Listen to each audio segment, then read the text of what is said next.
Hello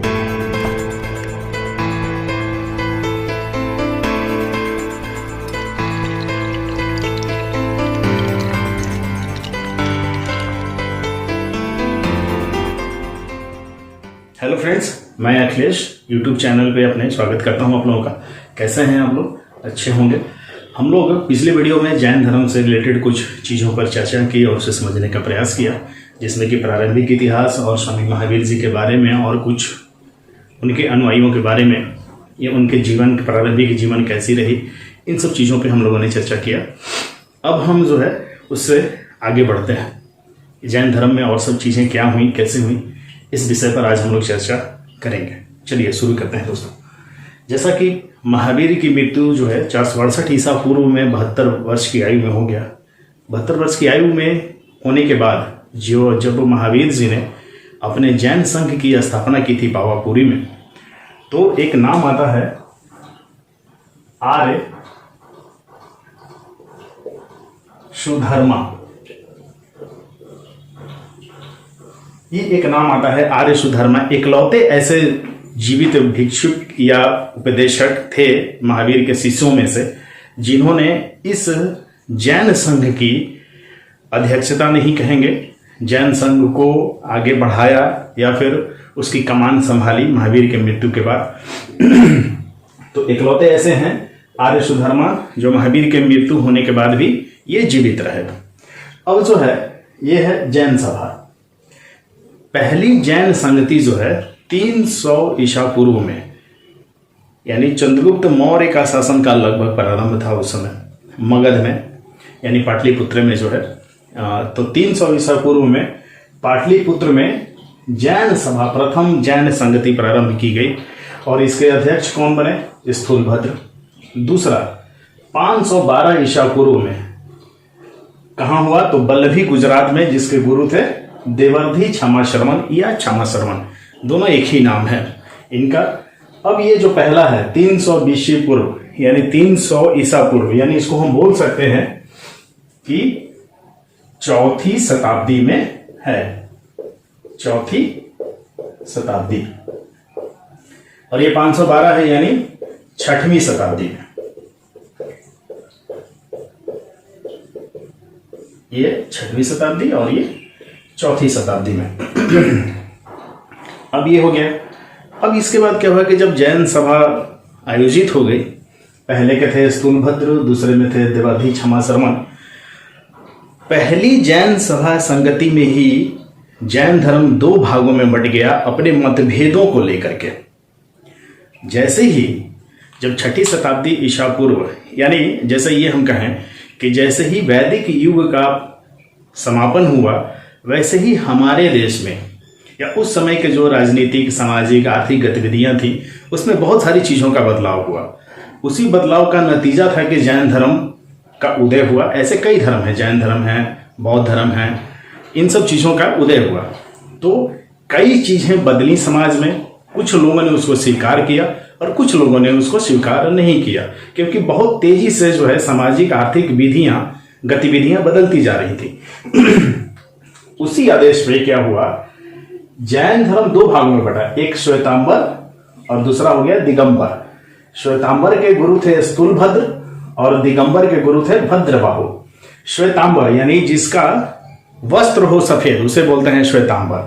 तो श्वेत वस्त्र धारण करने वाले को क्या बोलते थे? श्वेतांबर। और दिगंबर क्या कहते थे? बिल्कुल नेकेड रहते थे, बिल्कुल नग्नता ये रहते थे, बिल्कुल नग्न रहना ये पसंद करते थे। तो ये जो था एक दूसरे का मेल नहीं होना, यानी जब श्वेतांबर और दिगंबर 2 भागों में बटा, तो इसका सिर्फ एक ही रीजन था कि कई गतिविधियां जो है समाज में बदली और उसको उन लोगों ने स्वीकार नहीं किया। जैसे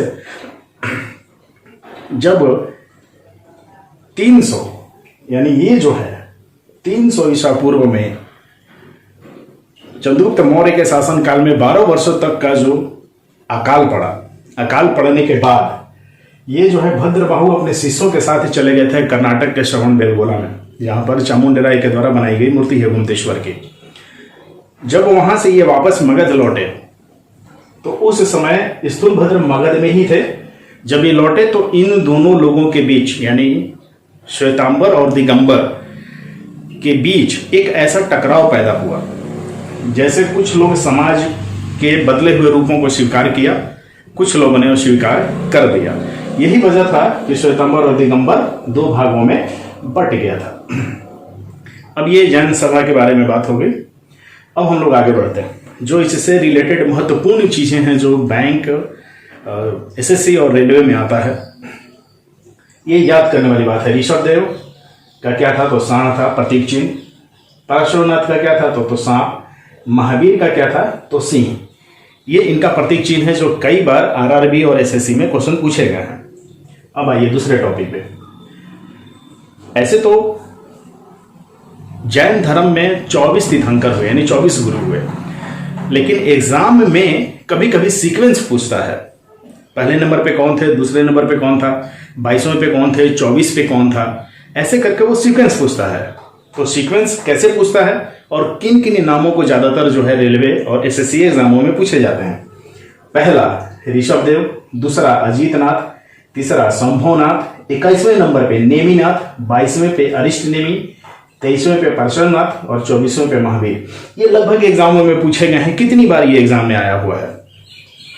खास करके ये जो है तीसरा नंबर शंभोनाथ अभी लगातार एग्जामों में पूछे जा रहे हैं।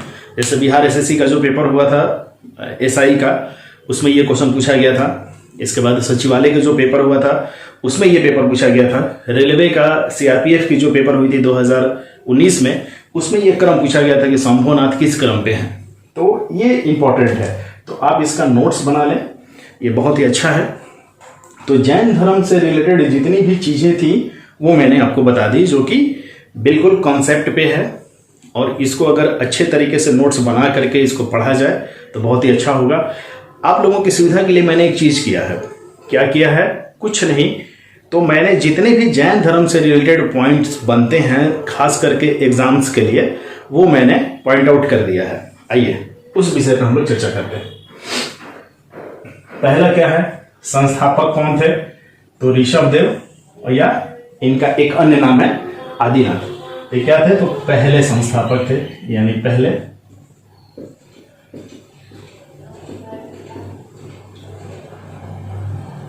या तीर्थंकर थे।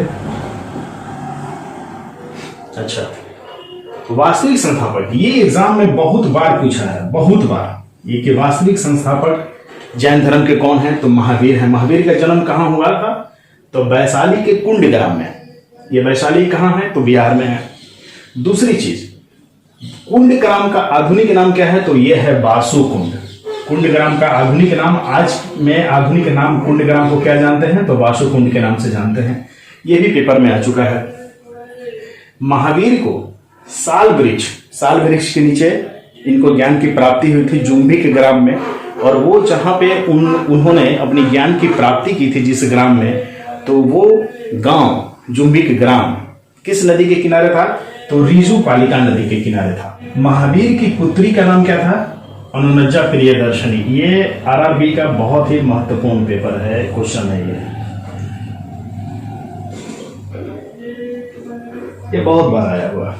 अच्छा, प्रथम शिष्य कौन थे? तो जमाली क्या थे? तो जमाली उनके दामाद थे, यानी अनुनज्जा प्रियदर्शनी के पति थे। अच्छा, प्रथम महिला जिन्होंने इस धर्म को अपनाया तो वो थी चंपा। अच्छा, जैसे कि आपको पता है कि ऋषभ देव ने जो संस्थापक थे वो 4 व्रतों को बताया था, सत्य, अहिंसा, ऐसे करके 4 चीज बताए थे, चोरी वोरी नहीं करनी है। तो 5वां जो है ब्रह्मचर्य को किसने जोड़ा था? तो महावीर ने जोड़ा था। अच्छा, प्रथम जैन संगति में ही चंद्रगुप्त मौर्य के शासनकाल में प्रथम जैन संगति श्वेतांबर और दिगंबर में बट गया था। किसके शासनकाल में? तो चंद्रगुप्त मौर्य।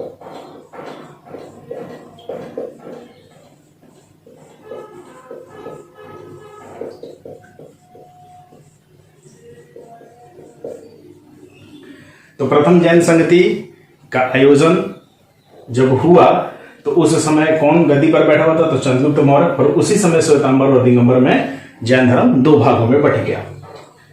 श्वेतांबर के गुरु कौन थे? स्थूलभद्र। और दिगंबर के गुरु कौन थे? भद्रबाहु।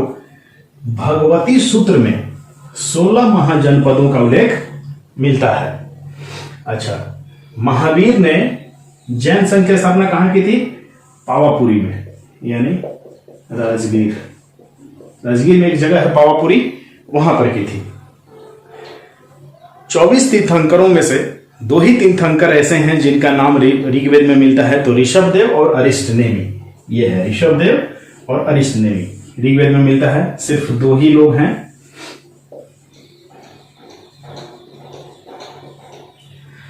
अच्छा, महावीर की मृत्यु कहां हुई थी? तो सस्तीपाल मल्ल राजा था उस समय। जो 16 महाजनपद थे उसमें मल्ल शासित क्षेत्र था एक, जिसमें राजा का नाम था सस्तीपाल। तो ये हुई थी पावापुरी में, इनकी मृत्यु पावापुरी में हो गई थी। तो ये जो है मल्ल, कभी कभी एग्जाम में पूछता है कि मल्ल की राजधानी कहां थी? तो मल्ल की राजधानी है कुशावती। गोमतेश्वर की मूर्ति किसने बनाया था, या गोमतेश्वर की मूर्ति कहां पे है? तो कर्नाटक में है। ये चामुंड राय ने बनाया था। गंग जो वंश है उसके ये मंत्री हुआ करते थे। दिलवाड़ा का जैन मंदिर किसने बनाया था? तो बिमल शाह ने बनाया था। दिलवाड़ा का जैन मंदिर, दिलवाड़ा कहां पे है? माउंट आबू। माउंट आबू कहां पे है? तो राजस्थान में। तो दिलवाड़ा का जैन मंदिर किसने बनाया था? बिमल शाह ने। ये गुजरात का चालुक्य सोलंकी वंश के, यहां पे मैं लिख भी दे रहा हूं,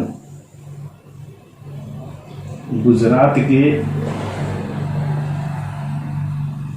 चालुक्य या